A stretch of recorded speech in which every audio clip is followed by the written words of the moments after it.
ആരാധനയും പ്രകൃതി സംരക്ഷണവും ഒരുമിച്ച് നിൽക്കുന്ന ഒരു ഭഗവതി കാവാണ് എറണാകുളം കൂത്താട്ടുകുളത്തെ കിഴക്കൊമ്പ് കാവ്.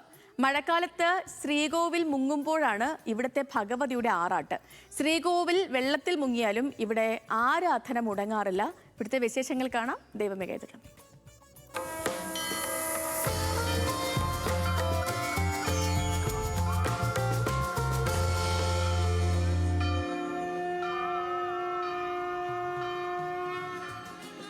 തിരുവിതാംകൂർ ദേവസ്വം ബോർഡിന് കീഴിലുള്ള കൂത്താട്ടുകുളത്തെ കിഴക്കൊമ്പ് ഭഗവതി കാവിലാണ് ഞാനുള്ളത്.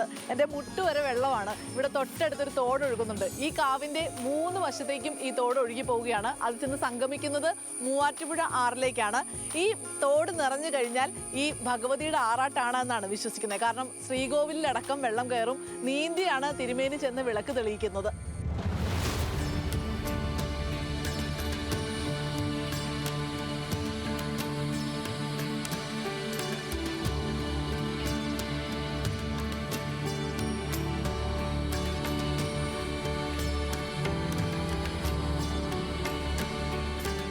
എറണാകുളം ജില്ലയിലെ പുരാതനമായ കാവുകളിലൊന്നാണ് കിഴക്കൊമ്പ് കാവ്.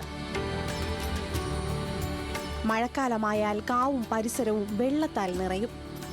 പുറത്തെ വെള്ളം ഇറങ്ങിയാലും ശ്രീകോവിലിന് ചുറ്റും വെള്ളം നിൽക്കും.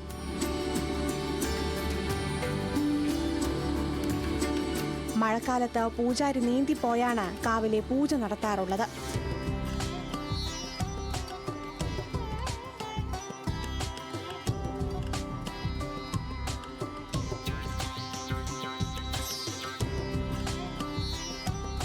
പണ്ട് കാലത്ത് ഇത് വയലായി കിടന്ന സ്ഥലമാണെന്നാണ് പറഞ്ഞു കേട്ടിട്ടുള്ളത്.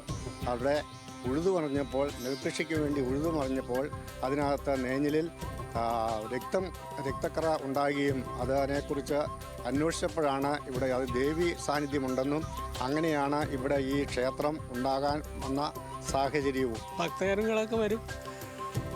അത്യാവശ്യം ആളുകൾക്ക് വഴിപാടുകളൊക്കെ കഴിച്ചു കൊടുക്കും. പൂജ കൊടുക്കുന്ന വഴിപാടുകൾ കഴിക്കാൻ ബുദ്ധിമുട്ടുണ്ടാവും. എങ്കിൽ തന്നെ കയറി വിളക്ക് വയ്ക്കും, മലരുന്നേദ്യം നടത്തും.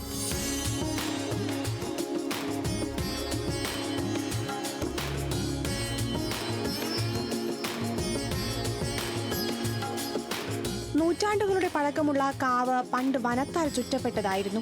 നാഗദേവതകളുടെയും മറ്റു ഉപദേവതകളുടെയും സാന്നിധ്യമുള്ള കാവ് പക്ഷികളുടെയും മറ്റ് ജീവികളുടെയും പ്രധാന ആവാസ കേന്ദ്രം കൂടിയാണ്.